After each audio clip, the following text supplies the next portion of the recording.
Star student today. All right, well, hey, let me get started. We're going to pray, and then we'll kind of do the exact same thing we did. Oh, wait, I got a housekeeping thing I have to take care of after we pray. So, there you go. All right, let's pray. God, we thank you for today. We thank you for what this week means and what all the things that we have to be grateful for and thankful for. And so, God, would you help us to live a week of gratitude in the midst of chaos. Some of us, it is a great week. Some of us, it is just a week that just adds stress even more. And so, God, would you just, even through stress and chaos, would you allow us to remember all of the things that we have to be thankful for, that you have given us. And so, yeah, be with us tonight as we share and as we converse, and just allow it to be healthy and fruitful and challenging to us. And it's through Christ we pray. Amen. All right, so 2 weeks, we have 2 more after this. And so I think I've said this most weeks, but thank you guys. I really thank you so much for being here and taking time out. It really is, I feel extremely honored to have you guys be a part of this. And so thank you for doing that. So not next week, which is December? First? Thank you. So December. But December 8th, we are going to meet at my house for, we're going to have dinner. And how I think we want to do that is I might send like a sign-up sheet. Like, we're going to do the meat and everything, but then like have half you bring, your favorite side dish, and then half of you bring some dessert, and however else, whatever other things that you want to bring. That, this isn't church sponsored, so if you want to bring some wine or something stronger than that, because that's how you feel about the things we've talked about, then we'd love for you to do that. So I'll send that out in an email, probably not the week of Thanksgiving, because as you are already probably preparing a lot of stuff, let's just not do that. Or just do it twice. Whatever you're making for Thanksgiving, do it twice.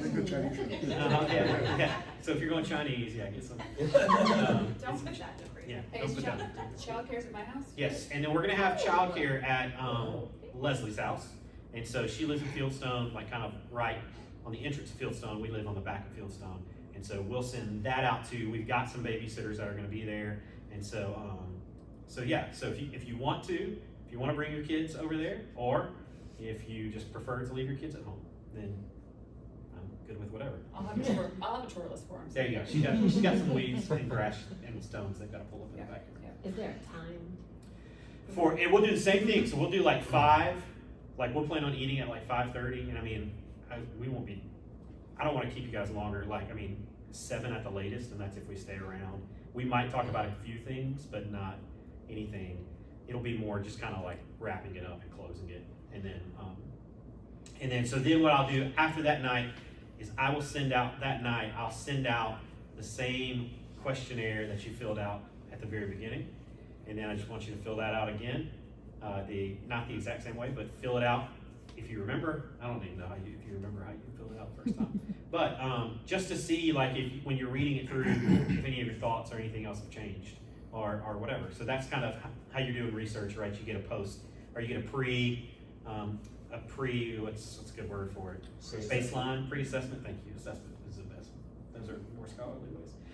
Assessment, and then a post-assessment, and you see what, if anything, has changed to get a baseline for what I have to write, and then after that. So yeah. Any questions? Lovely. All right. Let's move in. Did anybody get a chance to do any of the experiences this past week? And what did you do? We did. We went to one that was not on the sheet, but it was one that was similar. Fine. So You forgot already. Meaningful. It was so good. Oh yeah. we went over. Somebody told us about a new Kurdish-Turkish restaurant that was over in Antioch, kind of right across from the mosque, really. Uh-huh. And so we went over there, and it's the closest experience I've had to having a true Turkish breakfast in Turkey. And to the point where you're kind of sitting on the ground, a little poofs. I don't know what you call them. They're like seats, but they're like round things, and almost reclining at the table, Jesus style. Yeah. And we had a really great conversation with our server, learning about the history and just comparing things in their culture and just the whole region, and even just a little bit of biblical conversation in there a little bit too. And so it was a good experience. And I told him it was the most I felt like I was back in Turkey or longed to be in Turkey again. How about that? It was Did the really- boys go too? No, We would not have gotten any food. I'm just kidding. When we say breakfast, it's like a whole spread. it's a whole spread, Oh, almost yes. Yes. picture Thanksgiving style of breakfast, Mm. Turkish style. And the interesting thing was their whole thing is they don't serve lunch. They want to really dial into this aspect of their culture. Hmm. And so you can get coffee or tea anytime, but this is the kind of food they serve all the time. Will you send me the address? Or- Absolutely. Yeah, text it to me, and then I can send it out there. Great. Yes, ma'am. We went yesterday to serve at an Afghani tea house. A friend of mine was collecting teacups and I asked her about it, and she said that this ministry was going to host refugees from Afghanistan, and then during the week these people take classes in like driver's ed, English, what else? Oh, learning a trade so that they can get a job. So the ministry helps them get a job after they've mastered something. So we didn't realize that the classes have been going on, but the tea house aspect is new, and it's hopefully to draw them inviting their friends. So I did childcare, and he tried to talk to the men. It was more of a language barrier than we anticipated, but was a lot of fun and would definitely go back. So if anybody wants to go, it's once a month. If you're passionate about Afghani refugees, that's a great ministry. It's up in Creve Hall. Will you send that to me too? Mhm. And I'll send it out there. Yeah, fantastic. Is there a large? I mean, you did your study. Is that a large population here? Yeah, so Afghan? in fact, the people that are leading the tea house just moved from Memphis here, and it's Mata now. So Yeah. And but there is, so since this latest wave of kind of the Taliban takeover, there's been another kind of, I mean, there's already a pretty substantial population, there's been an even greater growing population of Afghans resettling here. You know, Chad is our church's missions and mobilization pastor, and he just finished his dissertation and our thesis, and that was a lot about what it was about. It was like the different ethnicities that are influxed into Nashville. So he had a great presentation, a lot of the data and everything. So you want that? I bet Chad will send you his thesis. No, I mean, you don't want you don't spiral down. Give like- us a summary. He'll send you a summary. Send you a talk. Send me the I'll do 2-page a summary. paragraph. Yeah. So, but there was a lot of good information just about like stuff like that, where you're just like, what is that? What's going on? that's really cool. It's fun.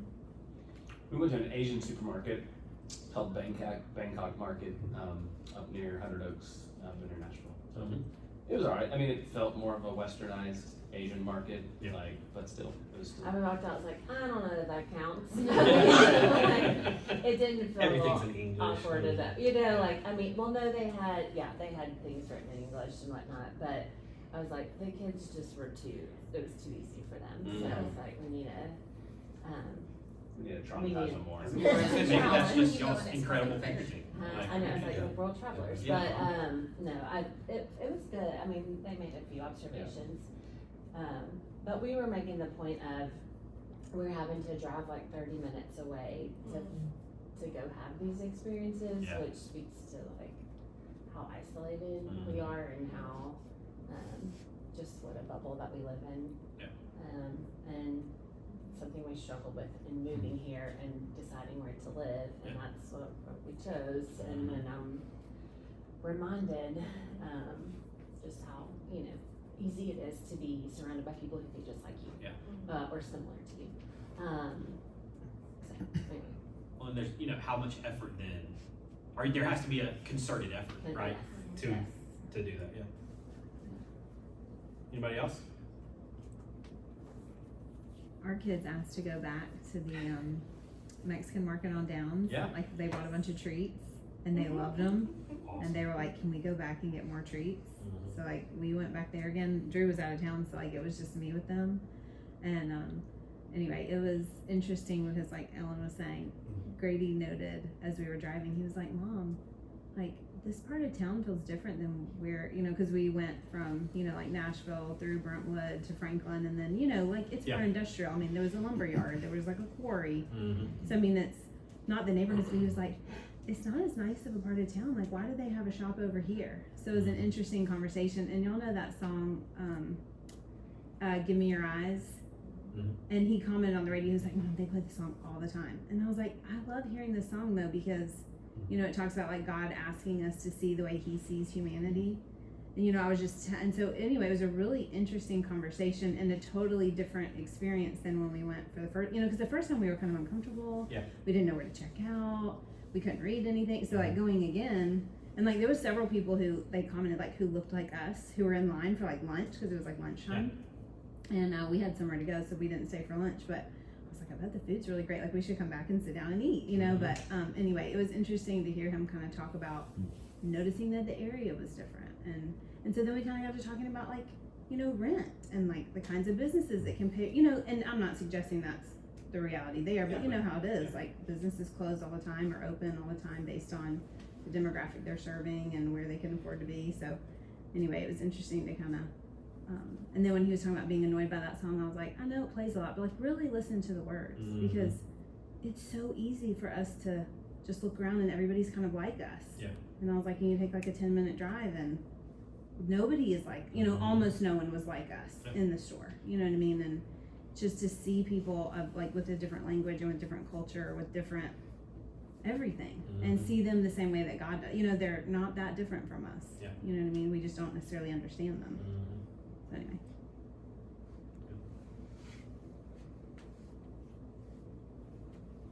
Had a fun experience with Ann Claire.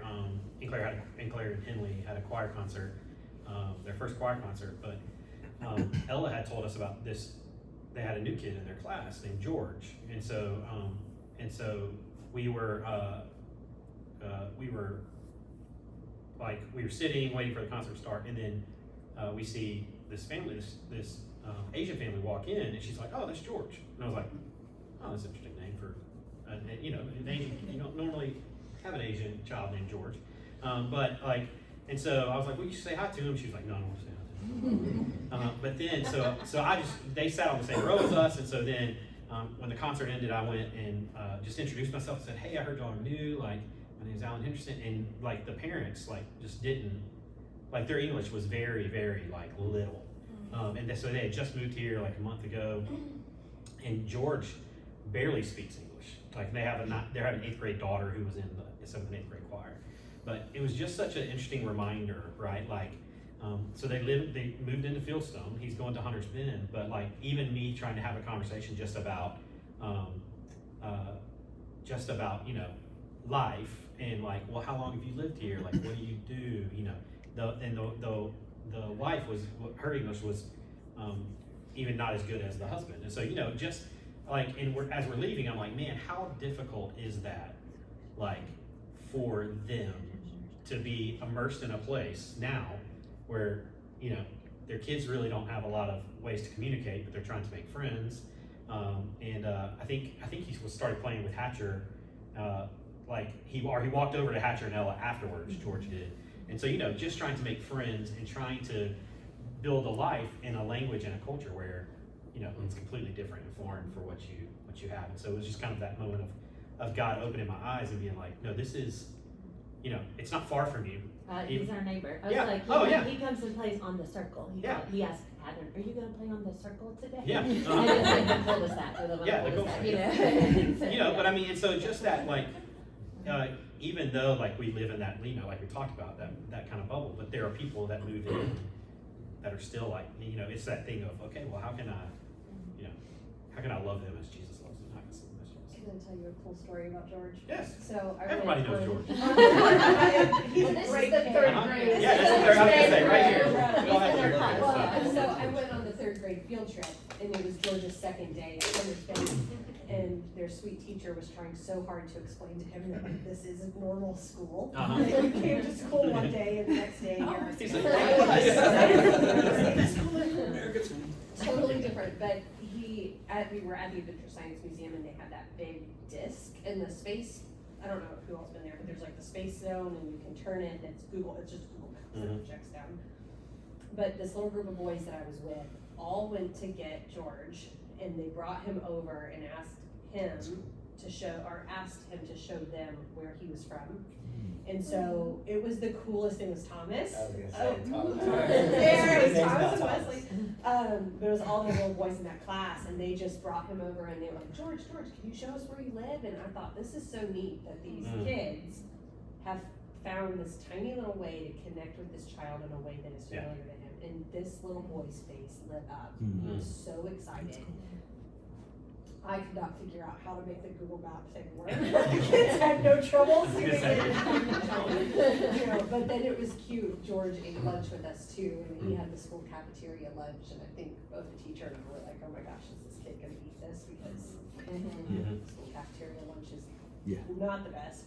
But he was delighted to try something new. It was like the most exciting thing to him to get this lunch that everybody else had and eat. Anyway, it was a cool thing to see that through my kids. Yeah, for sure. That's great. But that makes me think of your point too, like in that grocery store today, I mean, Hudson asked me, he's like, what's that? I was like, I have no idea. And it's like that I mean, so it was like half the stuff I had no idea how I would ever cook that or use that. It made me think, do they have the same experience when they walk into Publix? Like, what is all this stuff and how am I supposed to feed my family with that stuff? And you know, so that is a, you know, something you think. Yeah. Excellent.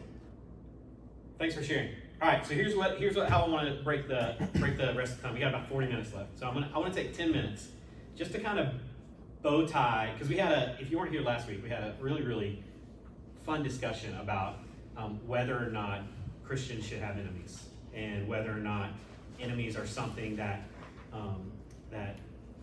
are they just natural? Like, is it just going to come like with how we live life, or like are we seeking out enemies? So I wanted just to give like 10 minutes to bow tie any other thoughts as you've had this week.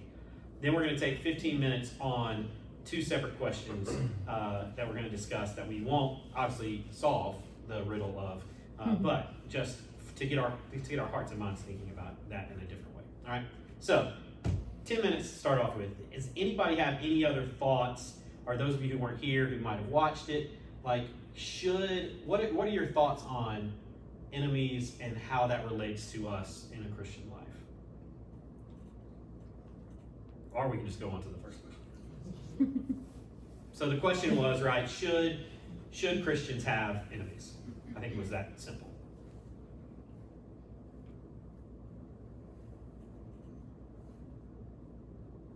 For sure. So last week. For sure, yes. Yeah, I mean, we do. I think You do. I felt like I agreed with what you jumped in last week on that we should. But I think I texted you. We went home and I watched Sunday Night Football because the Bengals were playing. I'm a Bengals fan. But then there was a commercial which I thought was just like so like timed beautifully, where it was like all these images of like enemies and hate and fight. It's one of the He Gets Us commercials. Right, and I was like, well, that was just really interesting timing, and it kind of give you like a website to go and kind of follow up with. But I felt like, I mean, for sure, we're gonna have enemies. I think where we got to kind of towards the end of the last session was, it's all kind of like you're gonna have enemies, but you can still love them. I think was kind of the bottom line. You still can, kind of treat them with respect and dignity. It doesn't mean that you're gonna get along with or see eye to eye. I was with the kids last week, but the should is what bothers me about the sentence, right? It's like, it makes it sound like you're going out to seek them. Like, should we go seek enemies? I don't necessarily think so, but I think we're gonna have them based on how we should be living our lifestyle. So should we have them? Not something that we should seek, but I think we're gonna have them as we live our lifestyle, and people are gonna have disagreements with it. Yes, like you said, still love them anyways. Well, so if you didn't, is it an indictment on your lifestyle? Probably. Or what was the verse? We talked a little bit, and it's The verse that kind of operative for me is I thought there's a scripture that says to seek peace as long as you're able. As much as it depends on you, be at peace with all people. That's how it's translated. So, and there are times where you may have forgiven somebody, but reconciliation may not be possible, like peace at the level, wholeness, completeness, like it once was, may not be possible if the other person's unwilling. Yeah. But as much as it depends on you, be at peace with all people. And that to me has helped me think through, have I done everything that I can to seek peace, pursue it, show forgiveness, extend forgiveness, seek reconciliation, or am I the one that's, Or am I the one? Yeah, exactly, yeah. Pumped up. Yeah, but I think what Drew's alluding to is like, if you, like, you could give forgiveness, seek reconciliation. Like, if you still speak truth, and that person, like, their response is against, like, we can't control whether they see us as an enemy, like, from their perspective. And so I think, like, we would, or should almost, probably, if we are, like, Jesus would probably say, like, his conduct, he should have probably created enemies in a sinful world of people who didn't understand, believe, or follow what he said. Which I think if we speak that same truth, we would probably have that same reaction. Irregardless of how we control, like, the spirit in which we say it, the spirit of forgiveness, reconciliation, because there's, in a sinful world, there are gonna be people who just have a hard heart. I think what scares me when I hear that, and this might not, I'm not saying this is what you said, but is that we use how many people are against us as a litmus test for, like, how the way we're living our Christian life, right? Because that could be what it's misinterpreted as. Well, if I'm living the Christian life the way that Jesus did, well, then everybody's gonna hate me. Well, no, I think everybody can hate you just because you're a jerk. Well, I think I think that would be a wrong application of what. I know, but yeah, no, I agree, and I wasn't saying that's what you're saying, but, like, I can see very easily how that turns into, like, oh, well, people only hate me because I'm speaking the truth, like, and it's like, well, no, like, but, like, that's not the extent that we're talking about. Like, I know what you're saying, but, like, I don't want us to get down that road where it's like, just because Jesus spoke the gospel, or, spoke peace into power, or spoke freedom into slavery, like, people are like, oh, I hate him. It's like, well, no, those guys were just ticked off that they were about to lose some money, like, and so it wasn't maybe the message of, it was more about the freedom of it or whatever, you know what I mean? I mean, you could take to social media and just say one thing that, about being anti-abortion, and you get a lot of haters real quick, Yeah. and lose friends and, all the rest. Mm-hmm. So, I mean, is it right or wrong to take to social and state your stance on abortion? Like, I ain't got time for that, but, Maybe not right or wrong, but, right, beneficial, or permissible or beneficial, right? That's what the gospel says. Social media, if you did say something, it was wrong, and if you didn't say something, it was wrong. So it's silence like- is violence. Yeah, how are you even? I mean, I think the thing that's interesting for me is I think it's an opportunity for Christians to change the rules of the game that's operating now, because our culture says if you disagree with me, you hate me, and if you agree with me, you love me, or vice versa, and I think what Scripture calls us to do is to look and say, to your point, Tommy, or Andrew, like, if someone may disagree with me, but how I choose to respond to that may change what they, like, well, they may throw hate back at you because they disagree with you, but if you return love and still express disagreement, hey, I care about you as a person, like, you're still my friend, and this doesn't change how I think of you, you're my friend, and that allows for there to be a change of the rules of the game, which is kind of a kingdom shift than a worldly shift of just kind of this. I mean, I've known people that even profess to be Christians that kind of thought that way. Like, if you disagree with me, then you're against me. You're my enemy. Like, Oh, yeah, absolutely. And so that's where I think we have an opportunity to show it different, because Jesus did that. I mean, Father, forgive them, for they know not what they do. Like, these are people that just, nailed him to a cross. But I don't know, that's just, I think we have an opportunity in that on that return of how we respond when someone does show hate is a really an opportunity to stand out as different. People won't know what to do with that sometimes. Are you adding fuel to the fire? Yeah. Or are you trying to douse the fire? And, are you trying to live peaceably with that person in as much as you can? Or you come back and say, well, oh, you're just an idiot, They still might cut you off. They still might cut you off, yeah. I mean, sometimes you can't control them. I mean, that's, well, it's not what I just. It sounds like I'm being hyperbolic, but I don't think I am. Like, cause I mean, that's like, 50% of my conversation with my sister sometimes. Sounds familiar. Not me saying that to her, but her saying that to me, like being like, you know, she said one time, I thought you were so smart, but now I don't know. Which is like, and this wasn't when we were like 16. Like this was like 2 years ago. So, okay. Any other thoughts? We're gonna move on to our first tonight. Lovely. All right, here we go. Everybody ready? Sitting on the edge of your seats. The federal government should enforce strict separation of church and state. So that's our question. That is our statement. Should we agree? And it's should again. You know, and so do we agree? Do we not agree? We'll give a little background, right? Where does this come from in the the Bill of Rights, right? Like the First Amendment to the Bill of Rights. Doesn't it technically say there should be no state established religion? Is that what the actual law says? Yes. Establishment. It's Establishment clause. Yes. So it doesn't explicitly say. So as that's where this came from, here you go. Amendment 1 to the U.S. Bill of Rights. Congress shall make no law respecting an establishment of religion or prohibiting the free exercise thereof, or abridging the freedom of speech, or of the press, or of the right to the people peaceably to assemble and to petition the government for a redress of grievances.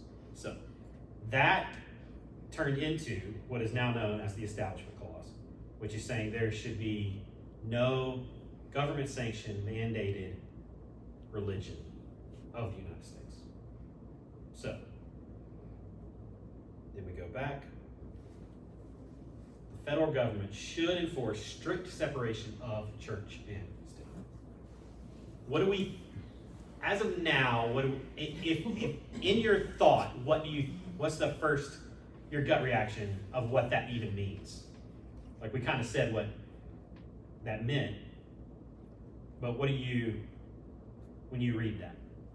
A state-sponsored religion. Yeah. That's the first thing I think, but then it's like, you can't separate somebody's religious moral compass from how they would govern if elected to an office. So it's like, it's pervasive in that sense. Mm-hmm. So like, good luck. Does anybody know, this is a U.S. history question, right? I got a question. Okay, go for it. When was the First Amendment written? Shortly after the Why was it written? 1789. What were they running from? Yeah. Right.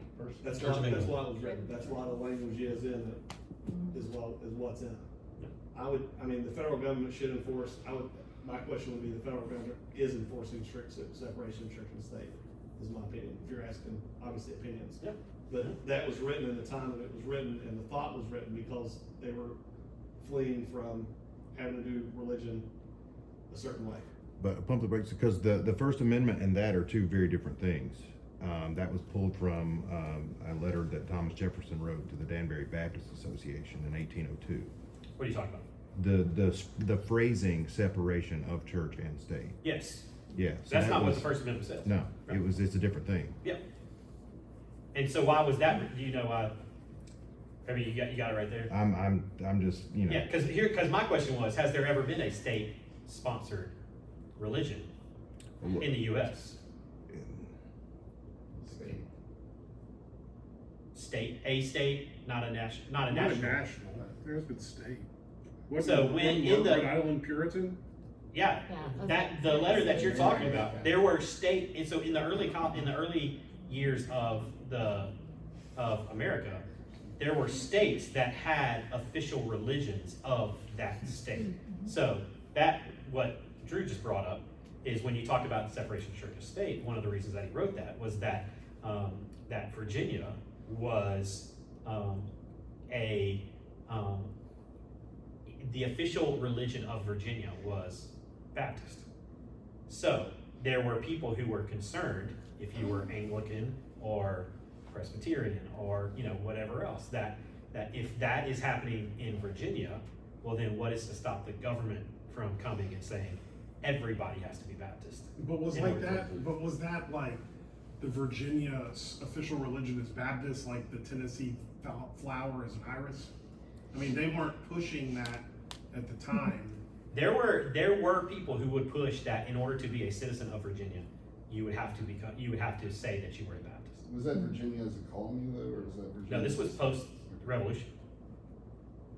Because when was that? That was 1802. Yeah, but to answer Matt's, this is the First Amendment because this country was founded on the fact that they were getting away from the Church of England, Yes. which broke away from the Catholic Church. Yes. So they were running from state-sponsored religion. Yes.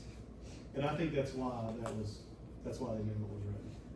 So- Based off that. That's what I was trying to get at, was, we're separating church and state, but we're talking about today, talking about something that was written from a totally different perspective. That's why I was saying in that sentence, that's what I meant by my thing. I don't think that the First Amendment was thought about what we're dealing with in 2024 versus what was going on in 1788 or whatever Stephen said. So then what is our understanding of that today? Like I said, I'm going to the federal government is enforcing strict separation of church and state.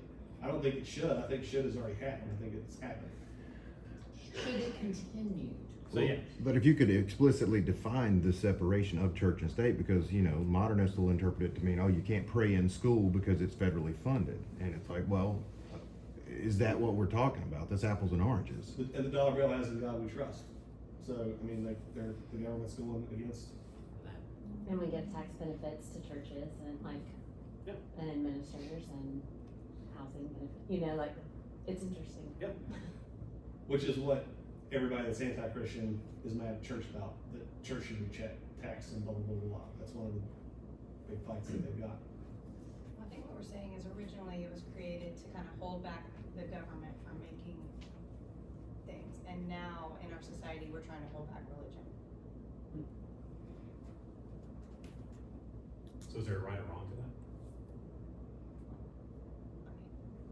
My opinion. I do want to hear it. I'd love it. And I'm thinking, no, I'm just kidding, I have one, but I have to formulate things.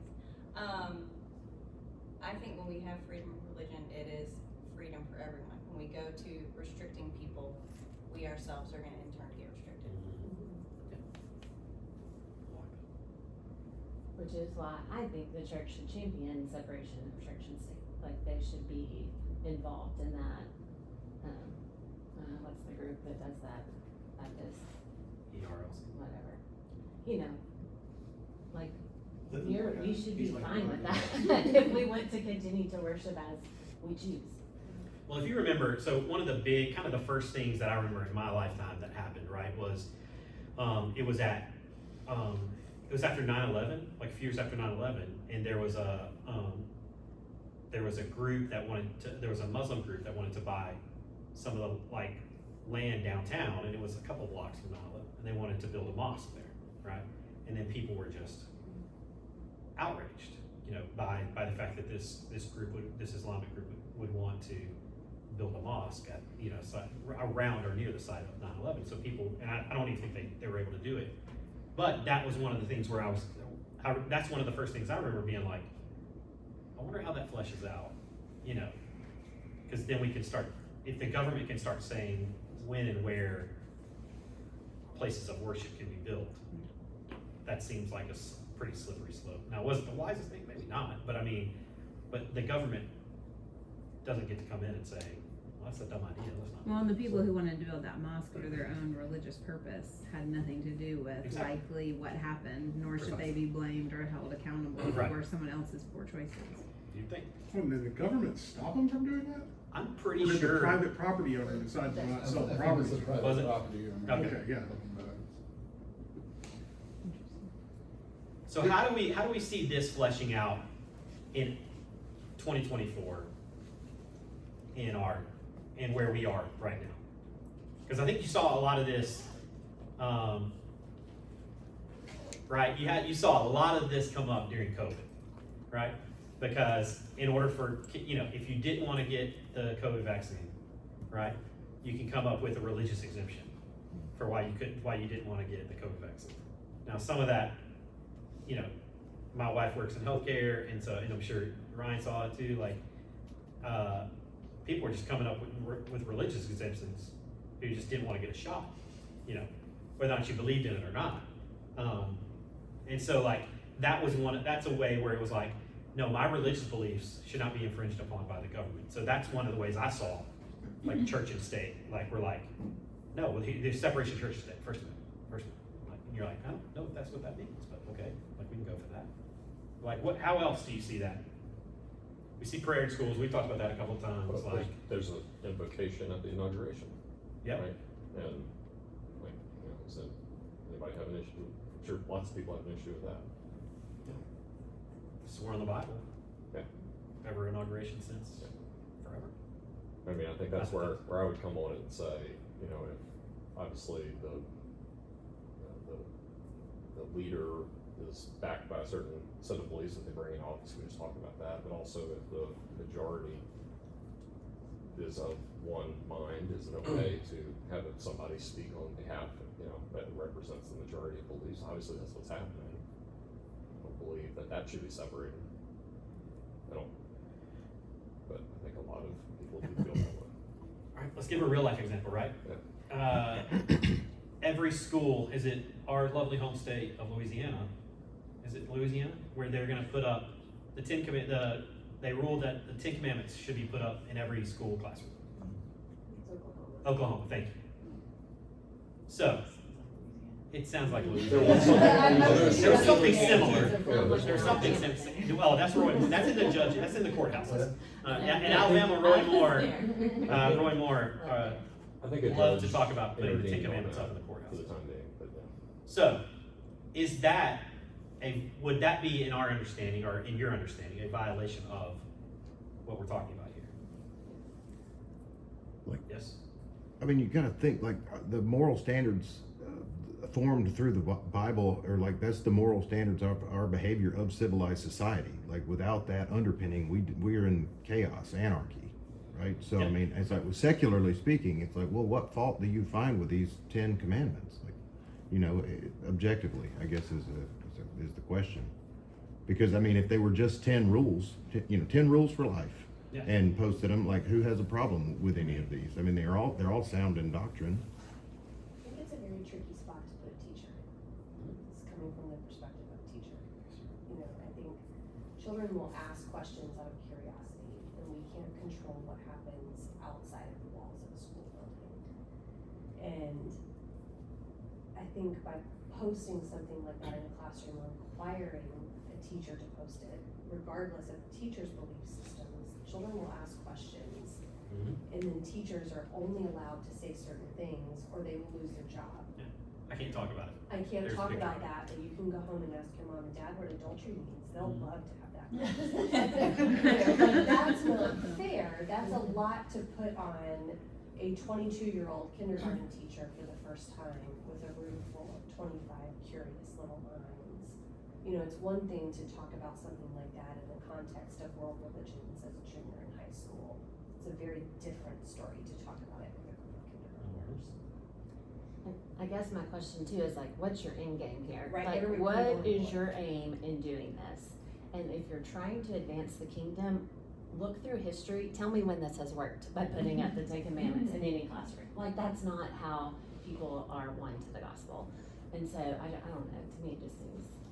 Well, would we be okay with the Book of Mormon, sections of the Book of Mormon being put up right next to it?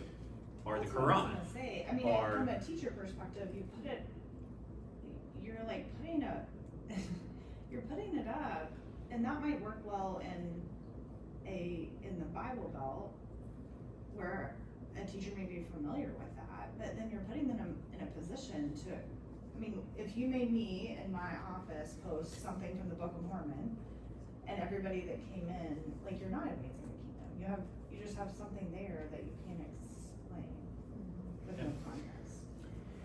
I also think you run the risk, again, I get back to kids and their curious questions, on having an adult that may be outside of your personal belief system, explaining something in a way that maybe you as the parent aren't ready for your child. And that's become a controversial issue in schools too, is how we teach the things that we teach. And while the 10 Commandments are pretty straightforward, there is room for interpretation on lots of different words and questions. And I think it's really slippery slope.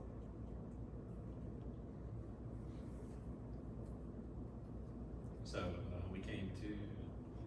We should focus on Common Core math. Come Bit of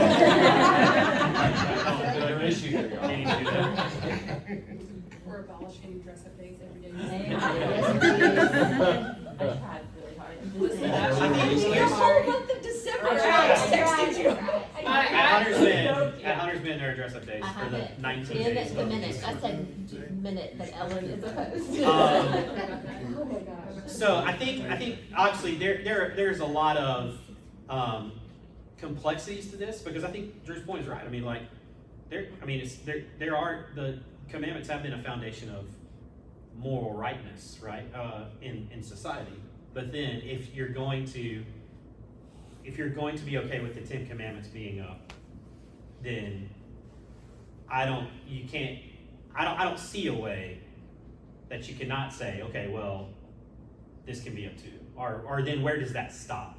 It's along the lines of saying, I think we talked about this earlier, where as Christians, we should be some of the biggest proponents for freedom of religion, because one of my professors said it this way. He's like, or one of the books I read, he's like, you're only one administration away from you not being able to do that anymore. You know, if you start saying, we want all the Presbyterians, like it is illegal to be a Presbyterian in the U.S. or illegal to be a Muslim in the U.S. And so then, well, okay, we all might cheer at that in 2025 or whatever, but then 2029 comes around, and if there's another administration, well, then what is to stop them from saying, well, now it is illegal for you to be Christian here, or a fill in the blank of it. And so, and most of us are like, that would never happen. And it's like, well, true, maybe, but It it's could happened. totally happen. It happens in other places. Yeah. That's why the second Can I minute. give you a historical example? Yes. So this is not the U.S. and I'm going to mention Catholic. I don't know if anybody here is Catholic. This is not against anyone who's Catholic. It's just there's a historical example where this happened. So Canada, in French Quebec, up until the 1950s, Quebec was Catholic, just by its founding, by virtue of how all the French, all that working together. And then in there's a specific year, it's like 1954.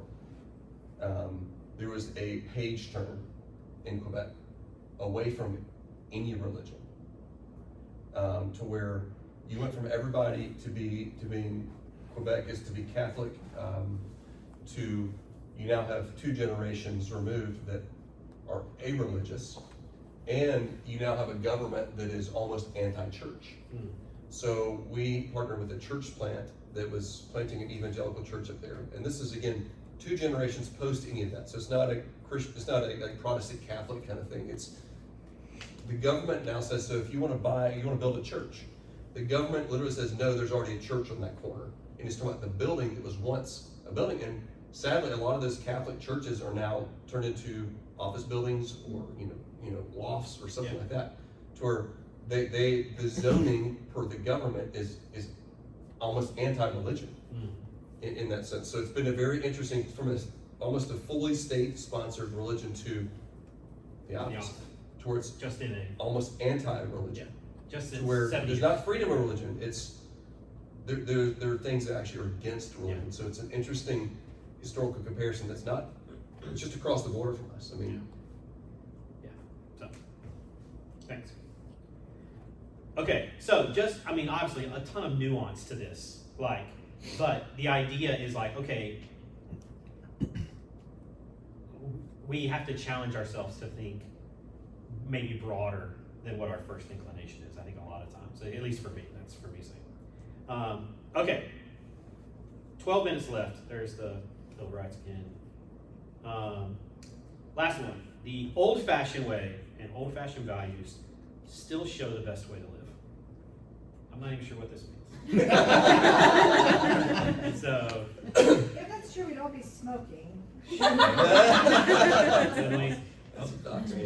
so this is a common phrase, right? I think that is used today to idealize idyllic. idyllic eyes? Idealize. Idealize, is that how that works? Thank you. It sounds like idyllic. A time or place in which things were just better. Like the Andy Griffith Show. The Andy Griffith Show. Maybe. The Mayberry. The Waltons. You know, Leave It to Beaver. Whatever, you know. Shucked. Shucks, yeah. Yeah. That's the whole thing. And it is used today. This is a common phrase found. The reason why this has come up is because it's a common phrase that people who are Christian nationalist believers and firm believers and promoters would say is like, oh, we need to get back to what it used to be. And so then the question is the old-fashioned way and old-fashioned values still show the best way to live? And what does that even mean? And so when you hear something like that says, man, I wish it was, you know, like it was when we grew up, right? We all do that. Like, I mean, you know, the kids are soft today because, you know, they, 1980. yeah, the 80s for us, which is 44 years ago. Which I saw something, it was like, you are as close to 1980 as 1980 people were to 1936. Let that sink in. Thanks for that. Yeah, there you go. Well, when you put it that way, no. So, It's just conservatism versus progressivism. I mean, in what? Yeah.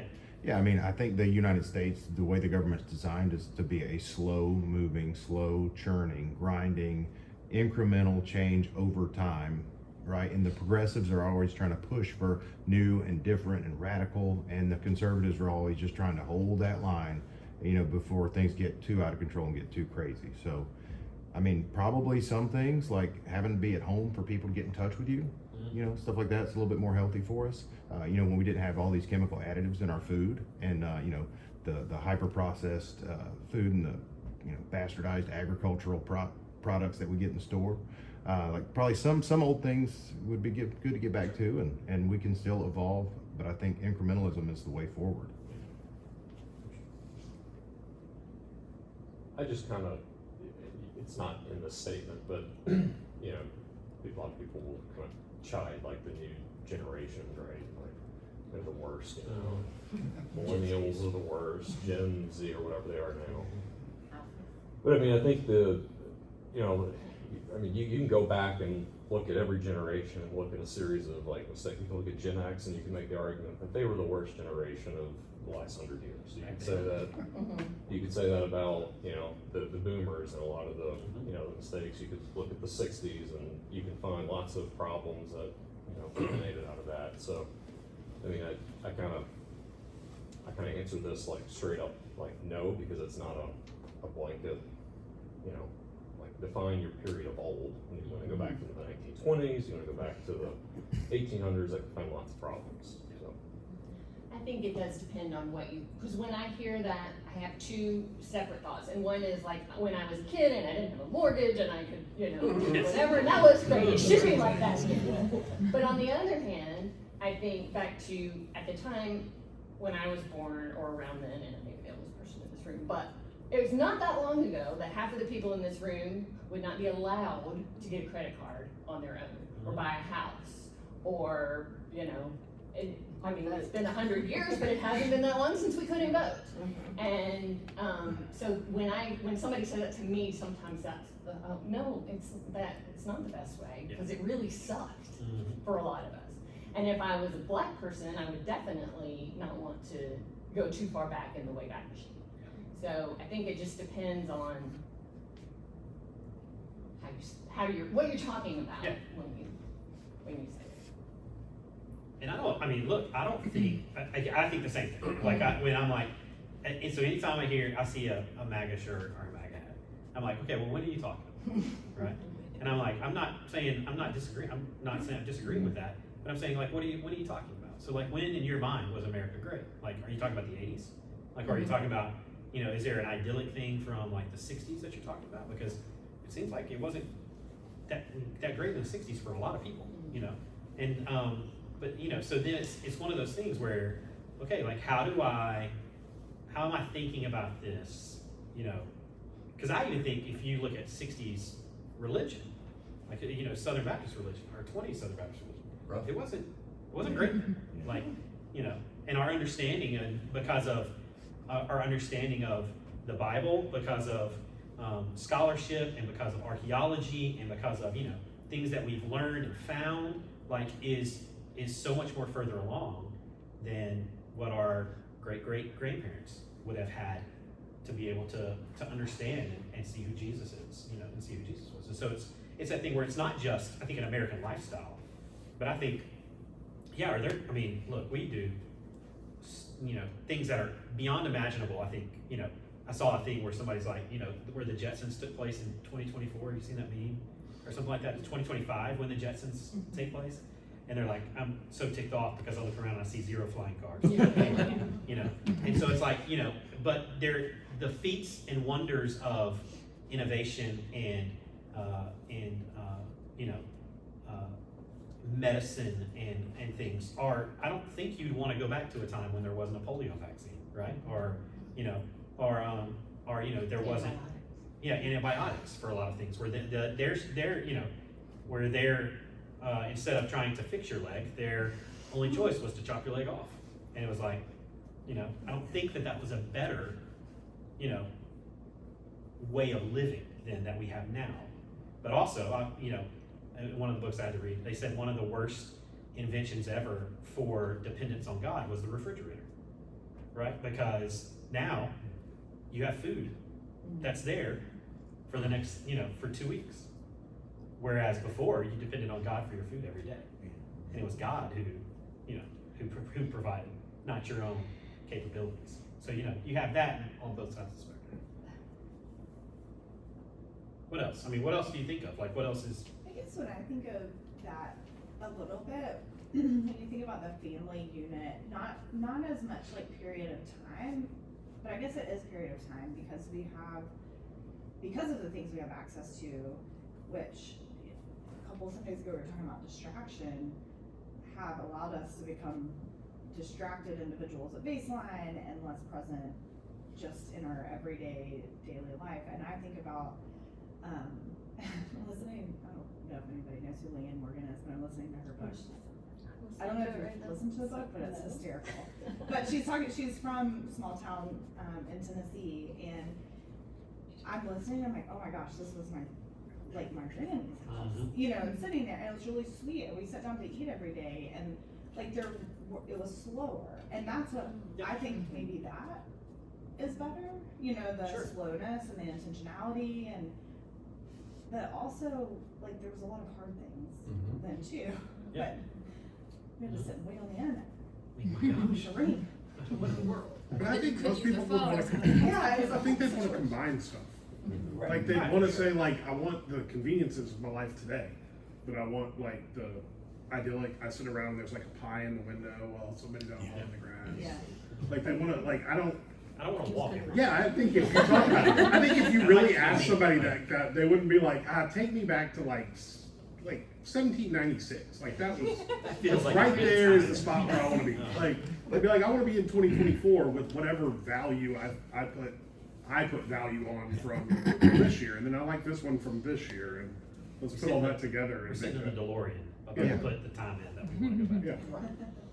It's like you'd pick the height of the height of our economic prowess, and that's, you know, Make America Great Again. It's not like we want to go back to a year.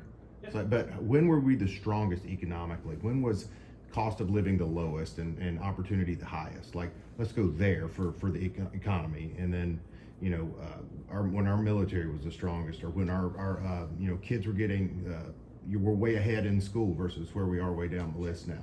You know, so you could pick and choose, like Tommy's saying, like, yeah, Make America Great Again is a concept. Like, when were we the best at any one thing? Like, let's parse that out and chase it I again. can't imagine all those were the same time period. Right. No, that's what I'm saying, they're not. Economically also may be when women couldn't get a credit card.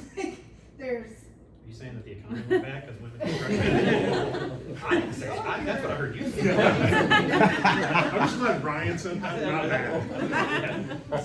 Skeets was thinking. Well, I bet, like, my dad used to say, we need to do it the old-fashioned way. Like, when I hear that, I think about my dad. I mean, that's something he said all the time. And as we've been sitting talking, I'm like, instead of buying, like, Nestle Break and Bake, he was like, let's make it this homemade way. Or, like, I wasn't allowed to take my car through a car wash as a kid. He would look for scratches on the car. I was to hand wash the car that he bought for me. Yeah. And if I didn't, I lost it. So for him, it was like taking care of things or making things homemade, like doing it the right way for a reason. So I think there's something to that, like, it doesn't have to be something from the past, Yeah. old fashioned, but it could be really taking care to do something well. Do it intentionally, do it to make it the best it can be. Right. And who taught your dad that, right?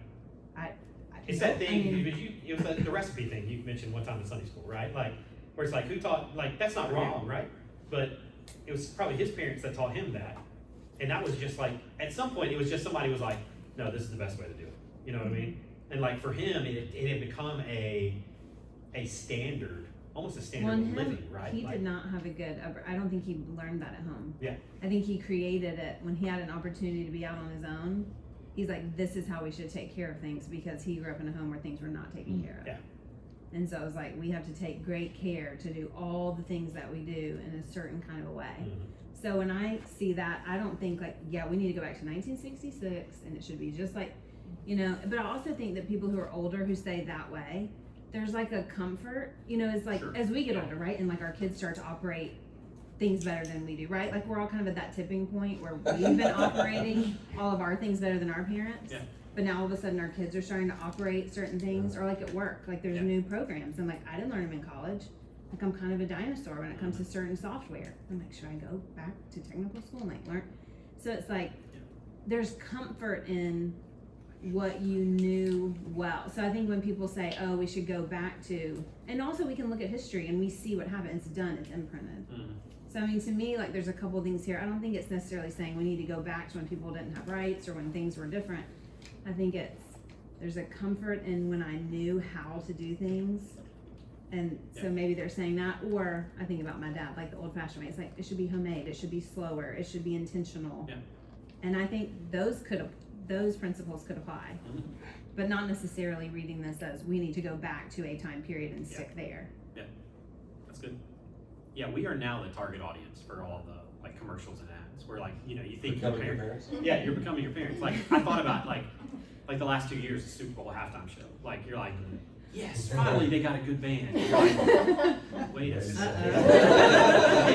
You're like, wait, Who are these? this is well, no. Then my parents are like, why did they pick these people? Why not get Bruce Springsteen again? You know, it's like, oh well, all right, this is now become. I am the target audience for this. I mean, you could almost say the same thing when we're approaching the season of Christmas. And you look at the Christmas movies, what does everybody go back? They go back to the older ones. Yeah. So. In our generation, I mean, my generation, like we love everything vintage, right? So vintage for us is like the 80s, like the 70s and 80s. Yeah. Of course. Die Hard's a Christmas movie. Yes, I don't know exactly. what we're arguing about. Exactly. Yeah. So, okay, great discussion. If you got any more thoughts, we'd love to hear them. So we'll meet next week. Coming out of Thanksgiving, we'll be here at 5 again. And then we'll go on from there. Thank you. Weeks at your house, right? Yes, y'all walked in it. So we'll do next week here, and then that's December 1st. And then December 8th is gonna be at our house. we're gonna have some babysitters at Leslie's house, if you wanna, have your kids over there. Which means just, my kids will babysit her, and Claire will babysit her. Mary Page. Are you paying her or is this out of contract? Sorry. I don't know, I didn't take care of that, I'm just the academic side. There are no boys Yes. allowed in the bedrooms, that's my rule.